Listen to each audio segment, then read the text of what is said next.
Hi friends, Malnad ರೆಸಿಪಿಗೆ ಸ್ವಾಗತ. ಇವತ್ತಿನ ಒಂದು ವಿಡಿಯೋದಲ್ಲಿ ನಾನು ಚಿಕನ್ ಪೆಪ್ಪರ್ ಗ್ರೇವಿಯನ್ನು ಯಾವ ರೀತಿ ಮಾಡ್ಕೊಳ್ಳೋದು ಅಂತ ನೋಡೋಣ. ತುಂಬ ಈಸಿಯಾದಂಥ ರೆಸಿಪಿ, ಹಾಗೆ ಅಷ್ಟೇ ರುಚಿಯಾಗಿರುತ್ತೆ. ಬನ್ನಿ ಹಾಗಾದರೆ ಈ ರೆಸಿಪಿ ಮಾಡೋದು ಹೇಗೆ ಅಂತ ನೋಡೋಣ. ಸೊ ಮೊದಲನೇದಾಗಿ ಇಲ್ಲಿ ನಾನು ಅರ್ಧ ಕೆ ಜಿ ಚಿಕನ್ನ ತೊಗೊಂಡಿದ್ದೀನಿ. ವಿತ್ ಬೋನ್ ತೊಗೊಂಡಿದ್ದೀನಿ. ವಿತೌಟ್ ಬೋನಲ್ಲಿ ಕೂಡ ಮಾಡ್ಕೊಳ್ಬೋದು. ಹಾಗೆ ಈ ಪೀಸ್ಗಳು ಒಂದು ಸ್ವಲ್ಪ ಮೀಡಿಯಮ್ ಗಾತ್ರದಲ್ಲಿ ಇರಲಿ, ಒಂದು 30 to 40 ಗ್ರಾಮಲ್ಲಿ ಇರಲಿ, ಅವಾಗ ಚೆನ್ನಾಗಿರುತ್ತೆ. ಇವಾಗ ಫಸ್ಟಿಗೆ ಮ್ಯಾರಿನೇಟ್ ಮಾಡಲಿಕ್ಕೆ ಒಂದು ಅರ್ಧ ಟೀ ಸ್ಪೂನಷ್ಟು ಅರಿಶಿನದ ಪುಡಿ, ಹಾಗೆ 1 ಟೀ ಸ್ಪೂನು ಕಾಳು ಮೆಣಸಿನ ಪುಡಿ ಪೆಪ್ಪರ್ ಪೌಡರು, ಹಾಗೆ ಒಂದು ಅರ್ಧ ಟೀ ಸ್ಪೂನು ರೆಡ್ ಚಿಲ್ಲಿ ಪೌಡರ್ನ ಹಾಕಿಬಿಟ್ಟು ಸ್ವಲ್ಪ ಉಪ್ಪು, ನಿಮಗೆ ರುಚಿಗೆ ಎಷ್ಟು ಬೇಕೋ ಅಷ್ಟು ಉಪ್ಪು, ಆಮೇಲೆ ಕೂಡ ಉಪ್ಪು ಆ್ಯಡ್ ಮಾಡ್ಬೋದು. ತದನಂತರ ಒಂದು ಅರ್ಧ ಟೀ ಸ್ಪೂನಷ್ಟು ನಿಂಬೆಹಣ್ಣಿನ ರಸ ಕೂಡ ಹಾಕ್ಕೊಳ್ಳೋಣ. ಈ ಪ್ಲೇಸಲ್ಲಿ ನೀವು ಮೊಸರು ಕೂಡ ಹಾಕ್ಕೊಳ್ಬೋದು. ನಿಂಬೆಹಣ್ಣು ಬೇಡ ಅಂತ ಹೇಳಿದರೆ ಮೊಸರು ಕೂಡ ಹಾಕ್ಕೊಳ್ಬೋದು, ಅಥವಾ ಇಲ್ಲ ಅಂತ ಹೇಳಿದರೆ ಬದಲಾಯಿಸ್ಕೊಳ್ಬೋದು, ಅದು ಅಥವಾ ಇದು ಮೊಸರು ಅಥವಾ ನಿಂಬೆಹಣ್ಣು.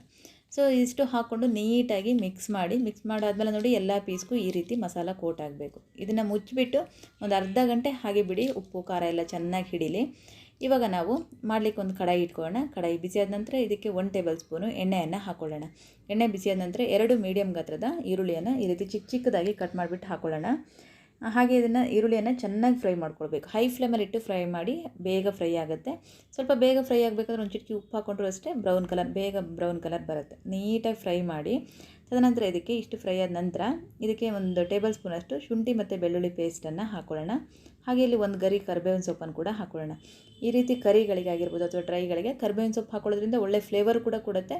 ಹಾಗೆ ತಿನ್ನಬೇಕಾದ್ರೆ ಕ್ರಂಚಿಯಾಗಿ ಚೆನ್ನಾಗಿರುತ್ತೆ. ಸೊ ಮೀಡಿಯಮ್ ಫ್ಲೇಮಲ್ಲಿ ಚೆನ್ನಾಗಿ ಶುಂಠಿ ಮತ್ತು ಬೆಳ್ಳುಳ್ಳಿದು ಹಸಿ ವಾಸನೆ ಹೋಗೋ ತನಕ ನೀಟಾಗಿ ಫ್ರೈ ಮಾಡ್ಕೊಳ್ಳಿ. ನೋಡಿ, ಫೈನಲಾಗಿ ಇಷ್ಟು ಕಲರ್ ಚೇಂಜ್ ಆಗಬೇಕು ಆನಿಯನ್ದು. ಇಷ್ಟು ಕಲರ್ ಚೇಂಜ್ ಆದ ನಂತರ ಇದಕ್ಕೆ 1 ಟೊಮೆಟೊವನ್ನು ಚಿಕ್ಕದಾಗಿ ಹೆಚ್ಚಿಬಿಟ್ಟು ಹಾಕ್ಕೊಳ್ಳೋಣ. ಹಾಕ್ಕೊಂಡು ನೀಟಾಗಿ ಫ್ಲೇಮನ್ನು ಮೀಡಿಯಮಲ್ಲಿ ಇಟ್ಬಿಟ್ಟು ಚೆನ್ನಾಗಿ ಹುರ್ಕೊಳ್ಬೇಕು. ಮೆತ್ತಗಾಗಬೇಕು. ನೋಡಿ, ಸ್ಪೂನಲ್ಲಿ ಈ ರೀತಿ ಕಟ್ ಮಾಡಿದಾಗ ನೀಟಾಗಿ ಕಟ್ ಆಗಬೇಕು. ಅಷ್ಟರ ಮಟ್ಟಿಗೆ ಹುರ್ಕೊಳ್ಬೇಕಾಗುತ್ತೆ, ನೀವು ಫ್ರೈ ಮಾಡ್ಕೊಳ್ಬೇಕು. ತದನಂತರ ಇದಕ್ಕೆ ನಾವು ಮ್ಯಾರಿನೇಟ್ ಮಾಡಿಟ್ಟಿರುವಂತಹ ಚಿಕನನ್ನು ಹಾಕ್ಕೊಳ್ಳೋಣ. ಚಿಕನ್ ಹಾಕ್ಕೊಂಡು ನೀಟಾಗಿ ಎಣ್ಣೆಯಲ್ಲಿ 1 ರಿಂದ 2 ನಿಮಿಷ ಈ ರೀತಿ ಮಿಕ್ಸ್ ಮಾಡ್ಕೊಳ್ಳಿ. ಫ್ಲೇಮನ್ನು ಮೀಡಿಯಮಲ್ಲಿ ಇಟ್ಬಿಟ್ಟು ಲಿಡ್ಡನ್ನು ಕ್ಲೋಸ್ ಮಾಡಿ ಒಂದು 20 ನಿಮಿಷ, 15 ರಿಂದ 20 ನಿಮಿಷ ಬೇಯಿಸ್ಕೊಳ್ಳಿ. ಆ ಚಿಕನ್ನಲ್ಲಿರುವಂಥ ನೀರಿನ ಅಂಶ ಎಲ್ಲ ಬಿಟ್ಬಿಟ್ಟು ನೀರು ಡ್ರೈ ಆಗಬೇಕು. ನೋಡಿ, ಇವಾಗ ಫುಲ್ ಕಂಪ್ಲೀಟಾಗಿ ನೀರು ಬಿಟ್ಟು ನೀರು ಡ್ರೈ ಆಗಿದೆ. ಇಷ್ಟು ಗಟ್ಟಿಯಾಗಿರಲಿ, ಬರೀ ಮಸಾಲ ಮಾತ್ರ ಉಳಿಬೇಕು. ಸೊ ನೋಡಿ, ಇವಾಗ ಇದಕ್ಕೆ 1 ಟೀ ಸ್ಪೂನಷ್ಟು ಧನಿಯಾ ಪೌಡರು, ಹಾಗೆ ಅರ್ಧ ಟೀ ಸ್ಪೂನು ಗರಂ ಮಸಾಲ ಪೌಡರನ್ನು ಹಾಕ್ಕೊಳ್ತಾ ಇದ್ದೀನಿ. ಒಳ್ಳೆ ಫ್ಲೇವರ್ ಇರುವಂಥ ಗರಂ ಮಸಾಲ ಹಾಕ್ಕೊಳ್ಳಿ. ಮನೇಲೇ ಮಾಡಿರೋದಾಗಿರ್ಬೋದು ಅಥವಾ ಯಾವುದೋ ಒಳ್ಳೆ ಬ್ರ್ಯಾಂಡ್ ಕೂಡ ಆಗಿರ್ಬೋದು, ಅವಾಗ ಒಳ್ಳೆ ಫ್ಲೇವರ್ ಇರುತ್ತೆ. ನೀಟಾಗಿ ಇದನ್ನು 1 ರಿಂದ 2 ನಿಮಿಷ ಫ್ರೈ ಮಾಡ್ಕೊಳ್ಳಿ, ಗರಂ ಮಸಾಲ ಹಾಗೆ ಧನಿಯಾ ಪೌಡರನ್ನು. ಇವಾಗ ನಿಮಗೆ ಗ್ರೇವಿ ಎಷ್ಟು ನೀರಾಗಬೇಕು ಅಥವಾ ಎಷ್ಟು ತಿಕ್ಕಾಗಬೇಕು ಅಷ್ಟು ನೀರನ್ನು ಆ್ಯಡ್ ಮಾಡಿ. ನಾನಿಲ್ಲಿ 1 ಕಪ್ ನೀರನ್ನು ಹಾಕ್ಕೊಳ್ತಾ ಇದ್ದೀನಿ. ಹಾಗೆ ತುಂಬ ತೆಳುವಾಗೂ ಬೇಡ, ಹಾಗೆ ತುಂಬ ಗಟ್ಟಿ ಮಾಡಿದ್ರೆ ಡ್ರೈ ಥರ ಆಗೋಗ್ಬಿಡುತ್ತೆ. ನೀವು ನೋಡಿಕೊಂಡು ನಿಮಗೆ ಎಷ್ಟು ತೆಳುವಾಗಬೇಕೋ ಅಷ್ಟು ನೀರನ್ನು ಆ್ಯಡ್ ಮಾಡಿ ಮಿಕ್ಸ್ ಮಾಡಿ.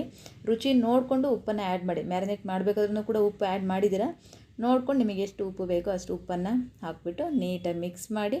ಇವಾಗ ಲಿಡ್ಡನ್ನು ಕ್ಲೋಸ್ ಮಾಡಿ ಒಂದು 7 ರಿಂದ 8 ನಿಮಿಷ ಕುದಿಸ್ಕೊಂಡ್ರೆ ಸಾಕು.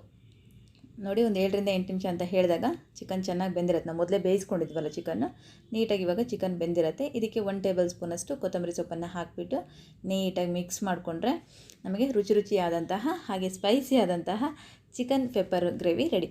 ತುಂಬ ಈಸಿಯಾದಂಥ ರೆಸಿಪಿ, ತುಂಬ ಚೆನ್ನಾಗಿರುತ್ತೆ ಕೂಡ. ಇವಾಗ ಫ್ಲೇಮ್ ಆಫ್ ಮಾಡಿಕೊಂಡು ಸರ್ವ್ ಮಾಡ್ಕೊಳ್ಳೋಣ.